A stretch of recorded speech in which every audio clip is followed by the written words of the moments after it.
तो आज हम टॉपिक शुरू कर रहे हैं तीसरा, मोहनजोदड़ो। उसकी पहली लाइन आपने अंडरलाइन करनी है। हड़प्पा सभ्यता का सबसे अनूठा पहलू शहरी केंद्रों का विकास था।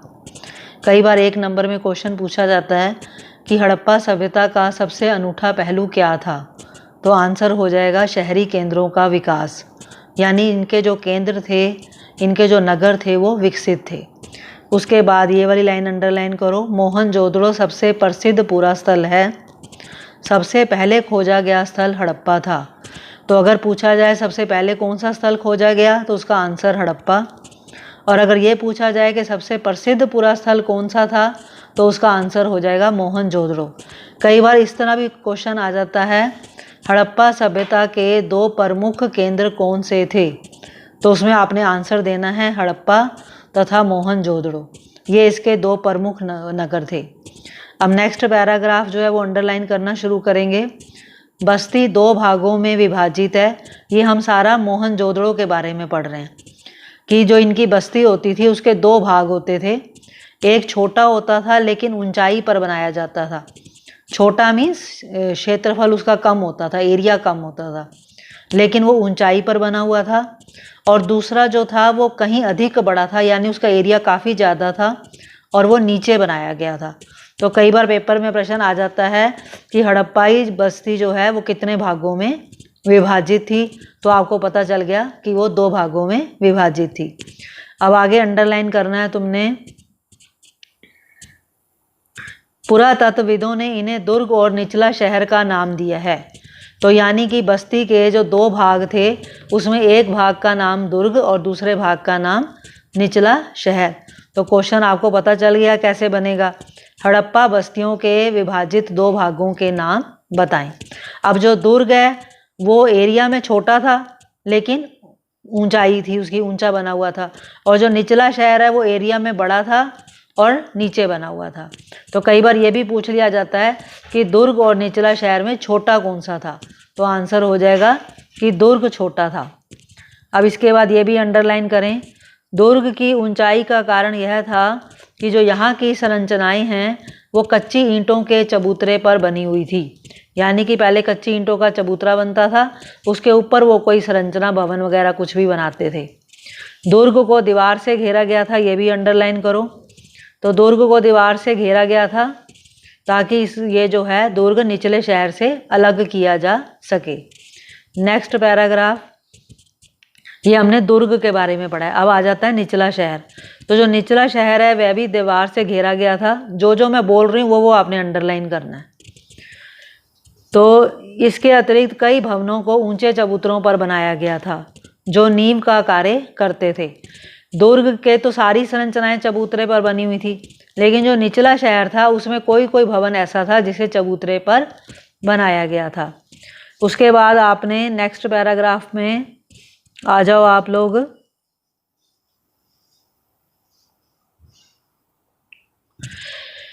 एक बार चबूतरों के यथास्थान बनने के बाद शहर का सारा भवन निर्माण कार्य चबूतरों पर एक निश्चित क्षेत्र तक सीमित था। यानी कि पहले वो चबूतरे बना लेते थे, उसके बाद भवन निर्माण कार्य करते थे। उसके बाद आपने यहाँ से अंडरलाइन करना है, नियोजन के अन्य लक्षणों में ईंटें शामिल हैं। अब हम उनकी ईंटों की बात कर रहे हैं। नियोजन का मतलब होता है जैसे कोई प्लानिंग वगैरह करते हैं, तो ये जो प्लानिंग करते थे सब कि कैसे भवन बनेंगे, कैसे चबूतरे बनेंगे, तो इनकी प्लानिंग में ईंटें भी आती हैं। तो ये ईंटें जो हैं ये धूप में सुखाकर या भट्टी में पकाकर बनाई जाती थी और ये एक निश्चित अनुपात की होती थी, जहाँ लंबाई और चौड़ाई ऊंचाई की 4 गुनी और 2 गुनी होती थी। यहाँ तक आप अंडरलाइन करें। तो कई बार पेपर में आ जाता है कि हड़प्पाई बस्तियों में जो ईंटें मिली हैं उनमें क्या अनुपात था, तो आपका आंसर हो जाएगा 4:2:1। तो ये जो हम तीसरा टॉपिक पढ़ रहे हैं, इसका जो पहले जो पॉइंट हमने पहला जो पढ़ा हमने, उसमें हमने दुर्ग और निचला शहर के बारे में पढ़ा। अब है 3.1 नालों का निर्माण। ये बहुत इम्पोर्टेंट टॉपिक है, नालों का निर्माण। इसमें जो है जल निकास प्रणाली के बारे में आएगा और ये बहुत इम्पोर्टेंट है। इसमें आप पहली लाइन अंडरलाइन करो, हड़प्पा शहरों की सबसे अनूठी विशिष्टताओं में से एक नियोजित जल निकास प्रणाली थी। यानी कि घरों का गंदा पानी किस तरह बाहर निकलेगा, तो ये जो इनकी जल निकास प्रणाली थी ये एक अनूठी विशिष्टता थी। इसके बाद ये अंडरलाइन करें कि सड़कों और गलियों को एक ग्रिड पद्धति में बनाया गया था और वे एक दूसरे को समकोण पर काटती थी।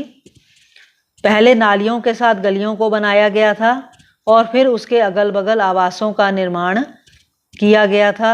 यदि घरों के गंदे पानी को गलियों की नालियों से जोड़ना था तो प्रत्येक घर की कम से कम एक दीवार का गली से सटा होना आवश्यक था। यानी कि ये पहले सड़कें बनाते थे, उसके बाद ये नालियाँ बनाते थे, नालियों के साथ गलियाँ बनाई जाती थी और उसके बाद फिर घर बनते थे। तो घर का जो पानी है वो गलियों की नालियों में चला जाता था।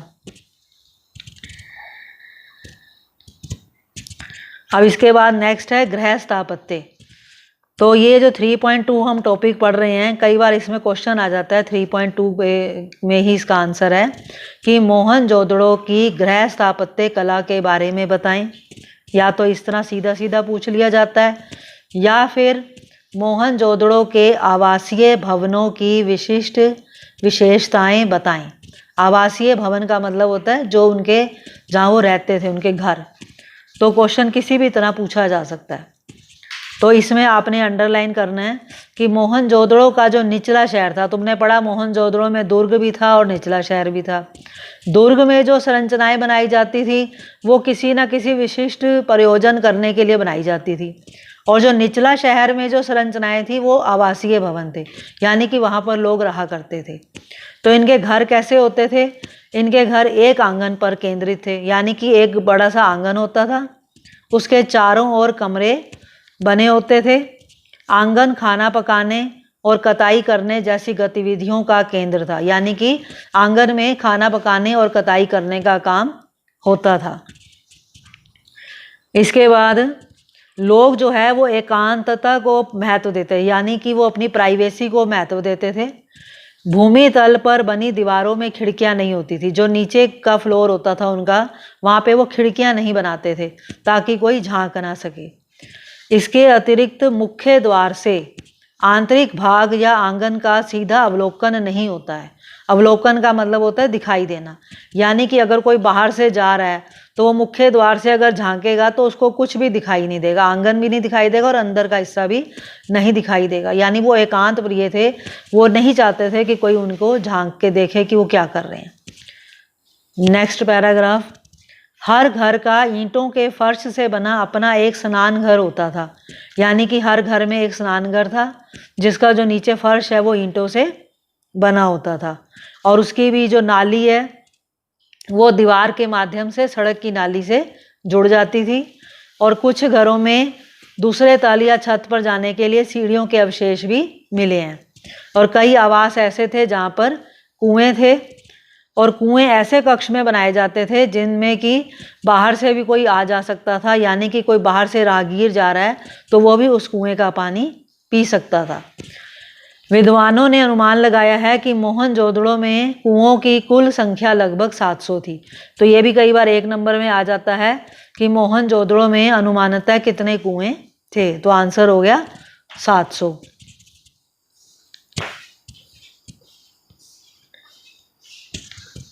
अब इसके बाद है हमारा 3.3 टॉपिक दुर्ग।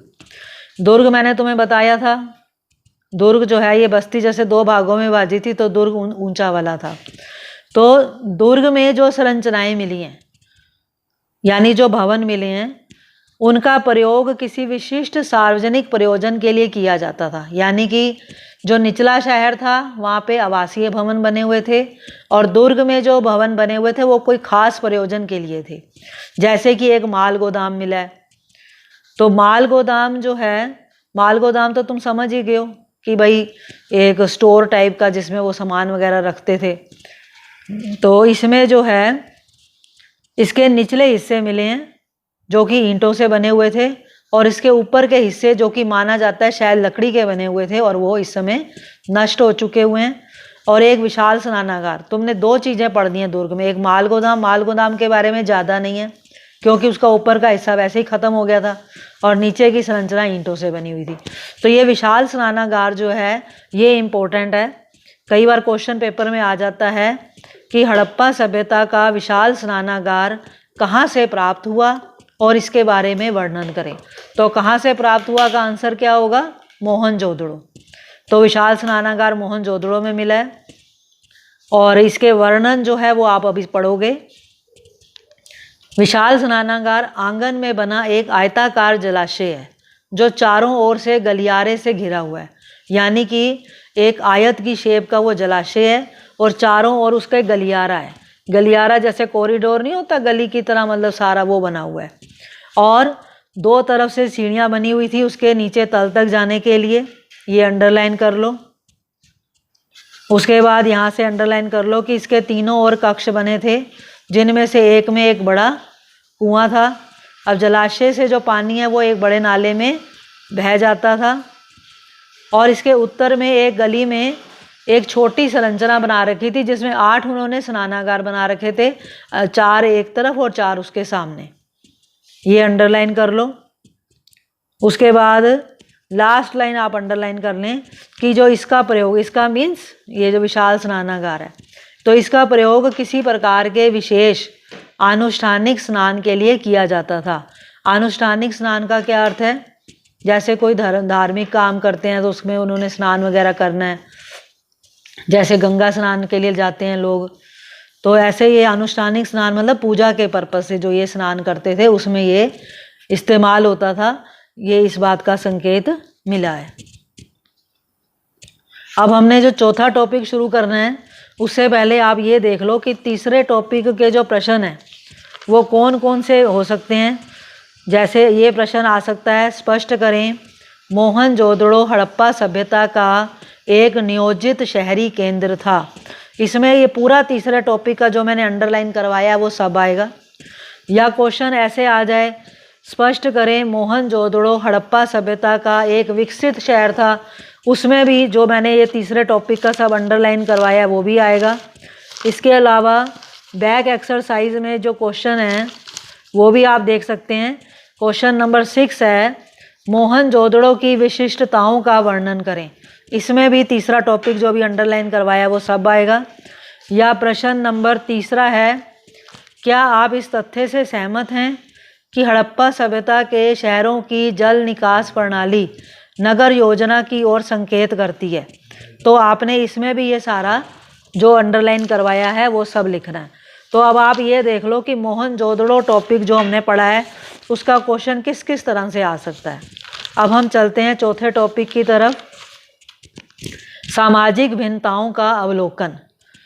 सामाजिक भिन्नता का मतलब है जैसे कोई भी सभ्यता हो, कोई भी समाज हो, हर समाज में 3 तरह के लोग होते हैं। अमीर भी होते हैं, मिडिल क्लास फैमिली भी होती है, मध्य वर्ग या लोअर क्लास भी होती है, गरीब लोग भी होते हैं। तो इसी तरह हड़प्पा सभ्यता में भी पुरातत्वविदों ने यह जानने की कोशिश करी कि क्या हड़प्पा सभ्यता के जो लोग थे क्या उनमें भी भिन्नताएं थी सामाजिक और आर्थिक, यानी कि वहाँ पर भी अमीर गरीब ऐसा कुछ होता था। तो ये क्वेश्चन बहुत इम्पोर्टेंट है और ये आपका पीछे एक्सरसाइज का जो सेकंड क्वेश्चन है उसका ये आंसर बनेगा। चौथा टॉपिक तुम्हारा सेकंड क्वेश्चन है कि पुरातत्वविद हड़प्पाई समाज में सामाजिक आर्थिक भिन्नताओं का पता किस प्रकार लगाते हैं। ये बहुत इंपॉर्टेंट क्वेश्चन है कि उन्होंने कैसे पता लगाने की कोशिश की कि हड़प्पा के समाज में भी अमीर गरीब व्यक्ति हुआ करते थे। तो इसमें उन्होंने 2 विधियां यूज़ करी, 2 मेथड यूज़ करे। आप अंडरलाइन कर लो। पहला मेथड है शवाधानों का अध्ययन। तो इसकी 2 विधियां, कई बार सिर्फ नाम पूछे जाते हैं 1 नंबर में, तो उसमें तो आप बस नाम लिख दोगे। तो पहला नाम क्या है? शवाधानों का अध्ययन। शवाधान किसे कहते हैं? जो कब्र होती है। तो मतलब उनकी कब्र को स्टडी करके पुरातत्वविदों ने जानने की कोशिश की है। तो अब आप पहला विधि है शवाधानों का अध्ययन। अब सेकंड पैराग्राफ से अंडरलाइन करना शुरू करो। हड़प्पा स्थलों से मिले शवाधानों में आमतौर पर मृतकों को गर्तों में दफनाया गया था, यानी कि हड़प्पा स्थलों में जो कब्र मिली है उसमें जो मृतक थे उन्हें गर्तों में दफनाया गया। गर्ता मीन्स गड्ढों में। तो ये जो गर्त होती थी इसकी बनावट जो है एक दूसरे से अलग होती थी, ऐसा नहीं है कि सभी गर्त एक जैसी हैं, कोई कोई गर्त ऐसी होती थी जिसकी सतह पर ईंटों की चिनाई की गई है, किसी की गर्त की सतह पर ऐसे कच्ची मिट्टी का कर था। तो जहाँ पर ईंटों की चिनाई थी वो माना गया कि वो किसी अमीर व्यक्ति की के लिए यूज़ किया गया, क्योंकि ईंटों की चिनाई वो अमीर लोगों के लिए यूज़ करते थे। अब नेक्स्ट पैराग्राफ, कुछ कब्रों में मृद भांड भी मिले हैं, मिट्टी के बर्तन भी मिले हैं, आभूषण भी मिले हैं, यानी कि वो कब्रों में मिट्टी के बर्तन भी रखते थे, आभूषण भी रखते थे। उसके बाद ये अंडरलाइन करो, पुरुषों और महिलाओं दोनों के शवाधानों से आभूषण मिले हैं। तो पुरुष महिलाएं दोनों की कब्र में आभूषण मिले हैं। इससे क्या पता चलता है कि पुरुष और महिलाएं दोनों ही आभूषण पहना करते थे। उसके बाद ये अंडरलाइन करो, कहीं कहीं पर मृतकों को तांबे के दर्पण के साथ भी दफनाया गया था, यानी कहीं कहीं पर कब्रों में तांबे के दर्पण भी मिले हैं। तो पहला जो विधि है शवाधानों का अध्ययन, उसमें यही आएगा कि मृतकों को गर्तों में दफनाते थे। गर्तों की बनावट एक दूसरे से अलग होती थी, किसी किसी गर्त की सतह पर ईंटों की चिनाई होती थी।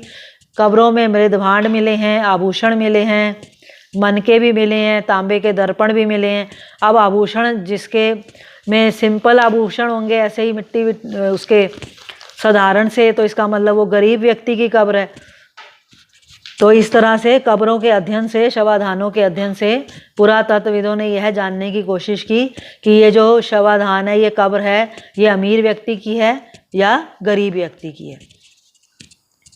इसके बाद 4.2 जो है ये हमारा सेकंड मेथड है सामाजिक भिन्नता को पता लगाने का।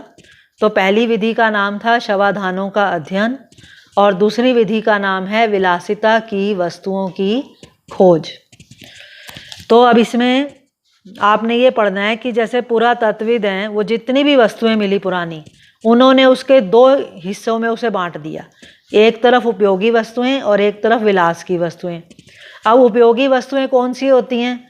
उपयोगी वस्तुएं वो होती हैं जो कि सामान्य पदार्थों से बन गई, जो कि आराम से अवेलेबल होते हैं, जैसे चक्कियां हैं, मृद भांड हैं, सुइयां हैं।